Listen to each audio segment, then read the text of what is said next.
Hello everyone, मेरा नाम है गणेश तिवारी और मैं आप सभी का स्वागत करता हूं आपके अपने यूट्यूब चैनल पर।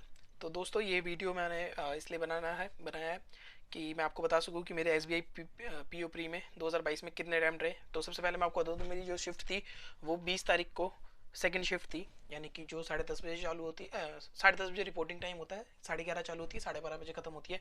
तो मैं इसमें मैंने टोटल मेरे जो अटैम्प्ट है, मैं सबसे पहले आपको वही बता देता हूँ।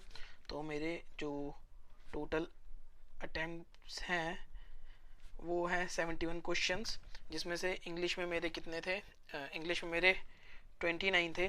इसमें 9 क्वेश्चंस आए थे आरसी के, जिसमें 3 क्वेश्चंस जो थे वो कैब से रिलेटेड थे, उसके एंटोनिम्स एनोनिम्स थे। एक जो था वो फिलर का पूछा गया था। इसके अलावा जो फ्रेज रिप्लेसमेंट थे, और जो इसके अलावा फिलर्स थे, एरर थे, और क्या था, हाँ, पैराजम्बल था। ये पैर तो ये फ्रेज रिप्लेसमेंट, फिलर्स, ये एरर, ये मुझे कंपैरेटिवली इजी लगे। वैसे मैं मॉक्स में ज़्यादातर एरर कभी भी अटैम्प्ट नहीं करता था, लेकिन इसमें मैंने कर दिया क्योंकि मुझे वो साफ साफ एरर दिख रहे थे, बहुत सिंपल से एरर थे। तो मुझे लगा शायद अटैम्प्ट कर देने चाहिए, बिकॉज मैं एनालिसिस देख रहा था। तो मुझे लगा कि यहाँ पे अगर मैं अटैम्प्ट अपने बढ़ा सकता हूँ तो मुझे ज़रूर बढ़ाने चाहिए। तो ये था मेरा इसका पैराजम्बल था। पैराजम्बल भी मैं यूजुअली अटैम्प्ट नहीं करता मॉक्स में, बट इसमें मुझे ये 6 सेंटेंसेस वाला था, ठीक है। और इसका मुझे याद है, इसका मैंने क्या बनाया था, हाँ, इसका ये था सीक्वेंस CFAED और B। तो इसका मैंने ये बनाया। तो दोस्तों, कमेंट सेक्शन में बताना कि क्या मेरा पैराजम्बल सही हुआ है गलत हुआ है। तो ये मैंने 6 क्वेश्चन, वरना मॉक्स में मैं क्या करता था, यही मैं 5 नंबर नहीं छोड़ता था, तो मैं वही अराउंड में 23 या 24 के अराउंड अटेम्प्ट करता था। तो 3-4 क्वेश्चन गलत होके 17-18 नंबर के आसपास रहता था। तो अभी ये पैराजम्बल मेरा बन गया, तो 29 अटेम्प्ट मेरे इसमें हो गए। तो जब ये अटेम्प्ट हो गया, तो मेरे को जब क्वांट सेक्शन खुला, तो मुझे लगा कि इसमें यूजुअली मैं अराउंड 20 के आसपास अटेम्प्ट करता था। तो मुझे लगा इस बार की क्वांट्स देखते हुए कि थोड़ा टफ है क्वांट्स, तो क्यों ना ज़्यादा मतलब क्यों ज़्यादा रिस्क लेना, इसमें मिनिमम अटेम्प्ट करेंगे अपने, मतलब। बट मैंने जब क्वांट्स ओपन किया, तो पहला ही क्वेश्चन मेरे सामने खुला मेंसुरेशन का। तो वो मेंसुरेशन मैंने एक बार पढ़ा है, बट मैंने उसकी ज़्यादा प्रैक्टिस नहीं की, तो मैं उसे ज़्यादा अटैम्प्ट नहीं करता, मॉक्स में भी नहीं करता। तो पेपर में करने का मन नहीं हुआ। मन क्या, मतलब बन तो क्यों नहीं बनता। इसके बाद मेरे पास आए क्वाड्रेटिक इक्वेशन, ये इसके 5 क्वेश्चन थे, मैंने कर दिए। फिर आए अप्रोक्सीमेशन। यार क्या खतरनाक अप्रोक्सीमेशन था, मतलब मैं कर रहा था, हो रहे थे, आंसर मैच नहीं हो रहे। मतलब एक अप्रोक्सीमेशन करने के बाद मुझे बार बार चेक करना, मतलब एक क्वेश्चन को मैंने 2 बार किया है, ठीक है। इसके अलावा, हाँ, इसके अलावा फिर, हाँ, ये दोनों हो गया। तो तब मैंने देखा टाइम एक्चुअली थे इजी, बट वो एक एनालिसिस का जो डर था ना, वो मेरे माइंड में बैठा हुआ था, और उस वजह से मैं ज़्यादा अटैम्प्ट कर नहीं पाया। मैं ज़्यादा टाइम दे गया। तो जब ये दोनों मैंने कंप्लीट किए, तो मैंने देखा मेरे क्लॉक पे सिर्फ 11 मिनट और 31 सेकंड बचे थे। तो फिर मैंने कहा, यार अब गणेश तुझे स्पीड खींचने की ज़रूरत है। तो फिर उसके बाद मैंने फटाफट से मैंने देखा DI कौन सी आई है। तो 3 DI आई थी। पहली थी एक केसलेट थी, एक बार वाली थी, ये मैं बोलूँगा इजी, और एक जो थी वो टेबल वाली थी, ये परसेंटेज प्लस वेरिएबल बेस थी। तो इसमें कुछ ऐसे दिया था कि अपना मेल फीमेल का कुछ रेशियो था। ये मैंने देखी नहीं क्यों, क्योंकि मैं केसलेट मेरे से कभी मॉक में बनती है नहीं, मतलब अगर मैं वैसे सॉल्व करने बैठूंगा विदाउट टाइमर, तो केसलेट में बना लेता हूँ, ये भी बना लूँगा। बट मुझे लगा, मतलब जब भी मैं ट्राई करता हूँ अटैम्प्ट मॉक्स में करने की, तो मुझसे नहीं होते थे, तो मैंने इसे अटैम्प्ट नहीं किया। इसके अलावा जो बार वाली थी, ये बहुत ईजी थी, बट इसमें क्या था, मैंने लॉजिक भी ठीक लगाया, और पहले लगाने के बाद फिर मैंने इसे मतलब पूरे, मतलब पहले मैंने ना इसके 3 क्वेश्चन कर लिए, लेकिन फिर मुझे एक चौथे क्वेश्चन में इसके डाउट आया, तो मैंने जो 3 क्वेश्चन किए थे, इसे मैंने क्लियर रिस्पॉन्स किया।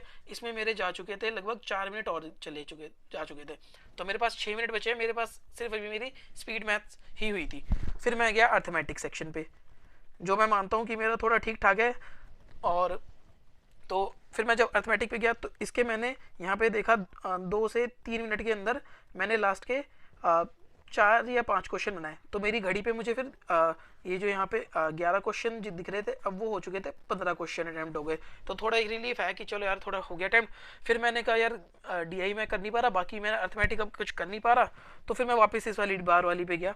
तो जो मैंने लॉजिक सोचा था वो पहले सही था, बट अब बाद में मुझे लगा कि पता नहीं क्या। तो मैं बता देता हूँ लॉजिक क्या था। इसमें 2 सोशल मीडिया ऐप दिए हुए थे, फ्रेंड्स भी करके था, और एक डिम डिम स्टार था, मुझे एक्चुअली आइडिया नहीं है।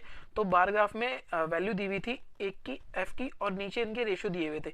मान लो इसकी वैल्यू है 300 2017 में, तो इसका ये फ्रेंड्स बुक की, हाँ फ्रेंड्स बुक की वैल्यू है ये, और इनका 2017 में रेशियो था 5:3। तो अगर ये 5 यूनिट है तो ये 3 यूनिट हुए, यानी कि ये था 180। यही लॉजिक से मैंने पहले ये 3 क्वेश्चन मार्क किए थे। तो और फिर बाद में क्या नाम है मैंने कैंसिल कर दिया था। तो मेरे पास जब यहाँ पे मैंने काम 2-2.5 मिनट थे, तो फिर जब मैंने दोबारा से चेक किया तो देखा, फिर मैंने कोशिश की और क्वेश्चन बनाने की, लेकिन मैं फिर वापस ये जो 3 मैंने यहाँ पे छोड़े थे इनको भी मैंने इसमें ऐड कर दिया। तो टोटल 18 क्वेश्चन मेरे यहाँ पे क्वांट्स में अटैम्प्ट हुए। ठीक है, फिर मैं बात करता हूँ रीजनिंग की। तो रीजनिंग में क्या था दोस्तों, एक्चुअली जब मैं पीछे मॉक्स दे रहा था लगातार, तो मेरे ऑन एन एवरेज में 25 ±2 अटैम्प्ट मेरे इतने मार्क्स आ रहे थे जब मैं SBIPO के प्री के मॉक्स दे रहा था प्रीवियसली। मतलब मैं सारी टेस्ट सीरीज आपको बता दूंगा, मैं कौन कौन सी टेस्ट सीरीज यूज़ कर रहा था, कौन से मॉक्स देता था। ठीक है, तो हुआ क्या कि ना मेरा 20 को पेपर था, 20th को मेरा एग्ज़ाम था। तो मेरे जो 12 से मतलब 12-13 तारीख तक जितने भी मॉक है उनमें मेरे अराउंड 60 मार्क्स ±3 मार्क्स आप कर लो, मतलब या फिर ±5 कर दो, एक काम करो। तो मतलब 55 से मैं 65 मार्क्स के बीच में स्कोर कर रहा था कंटिन्यूसली। बट अचानक से क्या हुआ कि लास्ट के एक हफ्ते में, लास्ट के एक वीक में मेरे साथ पता नहीं क्या हुआ, मेरे से रीजनिंग अटैम्प्ट ही नहीं हो रही थी। मतलब मेरे अटैम्प्ट हो रहे थे 10 क्वेश्चन, 8 क्वेश्चन, ये लास्ट के एक हफ्ते की बात बता रहा हूँ मैं। तो मेरे पर बहुत ज़्यादा साइकोलॉजिकल प्रेशर था आज रीजनिंग के ऊपर कि मुझे कैसे भी करके पजल्स बनानी है, और मैं पजल में ही फंस रहा था। तो मैं मॉक्स में जो स्ट्रेटेजी अपना रहा था, मतलब जो एक हफ्ते में मैंने ट्राई किया था कि मैं क्या करता था, पहले मैं सबसे पहले मैं वो सिलॉग्स इनइक्वालिटी वगैरह करके और कोडेड चाइनीज़ कोडिंग वगैरह करने के बाद फिर मैं पजल बनाता था, और मैं ब्लड रिलेशन और डायरेक्शन को छोड़ता था लास्ट के लिए कि लास्ट के 2-3 मिनट में बचेगा तो इनमें से कुछ उठाऊंगा। लेकिन फिर मैंने आज अपनी पुरानी वाली स्ट्रेटेजी अपनाई जिसमें मैं ठीक ठाक स्कोर कर रहा था ये 25 वाला। तो आज मैंने क्या करा, सबसे पहले हाँ मैं बता दूँ, जब मेरा क्वेश्चन पेपर खुला तो सबसे पहले मुझे दिख गई इनइक्वालिटी, और फिर मुझे दिख गया ब्लड रिलेशन, ये आसान सा था, फिर डायरेक्शन डिस्टेंस। तो इसके 3 तो 9 क्वेश्चन हो गए थे मेरे बहुत जल्दी। उसके बाद मैंने उठाया, फिर मैंने देखा, हाँ फिर वो कंपैरिजन वाली जो पजल आती है हाइट वाली, इसके 3 क्वेश्चन। तो मतलब ये 3 चौक 12 क्वेश्चन मेरे यहाँ पे हो गए थे। फिर इसके बाद मैंने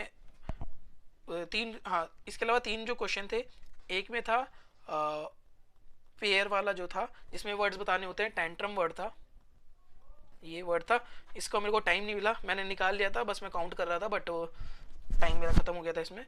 और इसके अलावा था ऑड इवन वाला था एक, और एक था वो पेयर दिए थे, ऑड वन आउट निकालना था। तो ये 3 क्वेश्चन मैंने छोड़ दिया।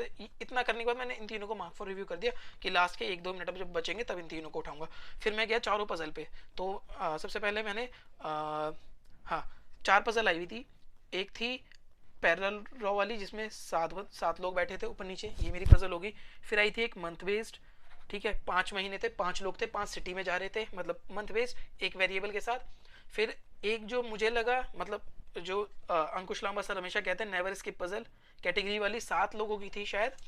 और वो तो जब मेरी बाद में मेरे दोस्तों से बात हुई तो वो कह रहे थे इसमें वेरिएबल नहीं है, बट मुझे लगा कि इसमें वेरिएबल होगा। तो पता नहीं क्या था, कमेंट करके बताना यार क्या था। मैंने इस क्वेश्चन को देखा नहीं। और एक था हाँ जो मैं यार हमेशा बनाता हूँ, बट मेरे को क्या है ना, जो मैं बता रहा हूँ ना, ये एक हफ्ता कहाँ गया, लास्ट वीक ये रहा, जो लास्ट वीक में मेरा कॉन्फिडेंस डाउन था, तो वो मैंने पजल उठाई नहीं, वरना वो पजल मैं गारंटी बना देता, जिसमें 5x2 मतलब 5 फ्लोर और 2 फ्लैट होते हैं ABA मतलब ईस्ट वेस्ट वाले। तो ये 4 पजल थी, ये पैरेलल वाली, मंथ बेस्ड वाली, कैटेगरी नेवर स्किप, और ये क्या बोलते हैं इसे, floor and flat and floor, हाँ फ्लैट एंड फ्लोर। तो ये टोटल था रिव्यू, और इसमें मैंने टोटल अटेम्प्ट किए थे 24 क्वेश्चंस रीजनिंग में। तो टोटल मेरे अटैम्प्ट्स थे 71 और इसमें मेरे देख आउट ऑफ 100। तो अब देखते हैं कट ऑफ क्या जाती है। लास्ट ईयर ये कट ऑफ गई थी 63 पॉइंट कुछ गई थी। अब यार उम्मीद करता हूँ कि ठीक है, क्योंकि इस बार देख रहा हूँ काफ़ी टफ पेपर आया, तो उम्मीद यही है कि यार अगर भगवान करे 60 से नीचे रह जाए कट ऑफ, 60 से नीचे रहेगी तो हो जाना चाहिए अपना। इसके अलावा इस तो इसके अलावा मैं बाकी आपको दूसरी वीडियोस में अपडेट देता रहूँगा। तो चलिए फ़िलहाल के लिए इस वीडियो को बंद करते हैं और मिलते हैं किसी नेक्स्ट वीडियो में। मैं आपको जल्दी से अपनी अगली वीडियो में आपको बताऊँगा कि मैं मेंस के लिए अब क्या पढ़ रहा हूँ। चलिए बाय बाय, मिलते हैं फिर से।